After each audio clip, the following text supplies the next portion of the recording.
ছাত্ৰ সন্থা অসম সেনা অসম উন্নতি সভা আহ্বান মৰ্মে আমি সদৌ তিনিচুকীয়া জিলা ছাত্ৰ সন্থা আজি ড্ৰাগছৰ বিৰুদ্ধে আচলতে এটা সজাগতা সমদল উলিয়াইছোঁ। আচলতে ড্ৰাগছে যি উঠি অহা প্ৰজন্ম শেষ কৰি পেলাইছে আৰু এই ড্ৰাগছ ব্যৱসায়ীসকলক চৰকাৰ প্ৰশাসনে যি নাকি লগাব পৰা নাই তাক আমি তীব্ৰ গৰিহণা দিছোঁ। আৰু লগতে এই উঠি অহা প্ৰজন্ম অসমীয়া জাতি বুলি যে এটা জাতি আছিলে এই গোটেই জাতিটো শেষ কৰি পেলাব এই ড্ৰাগছে।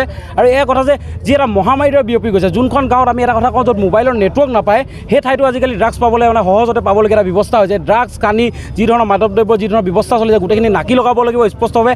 আমি প্ৰশাসনক প্ৰত্যেকটো খোজত আমি লগ দিম, কিন্তু তেওঁলোকে সদিচ্ছা প্ৰকাশ কৰিব লাগিব গোটেইখিনি ৰখোৱাত। আচলতে এইখিনি আমি দেখিছোঁ তেওঁলোকে ইচ্ছা প্ৰকাশ নকৰে। আমি দেখোঁ নামনিৰ ফালে কেতিয়াবা ড্ৰাগছ ব্যৱসায়ীসকলক গুলিবদ্ধ কৰা হয় বা বিভিন্ন ধৰণৰ শাস্তি দিয়া হয়, কিন্তু এনেকুৱা ধৰণৰ আমাৰ যিবোৰ প্ৰান্তত তিনিচুকীয়া জিলাৰ বিভিন্ন প্ৰান্তত খোলাকৈ এই ব্যৱসায় চলি আছে, কিন্তু ড্ৰাগছ ব্যৱসায়ত সেনেকুৱা ধৰণৰ ব্যৱসায় মানে যি ধৰণৰ ব্যৱস্থা ল'ব লাগে লোৱা হোৱা নাই। আমি স্পষ্টকৈ কৈছোঁ এই ড্ৰাগছক ৰুধিব নোৱাৰিলে কিন্তু ভৱিষ্যতৰ ইতিহাসত আচলতে অসমীয়া জাতি বুলি এটা আছে, জাতি আচলতে শেষ হৈ যাব, উঠি অহা প্ৰজন্ম সম্পূৰ্ণভাৱে শেষ হৈ গৈছে।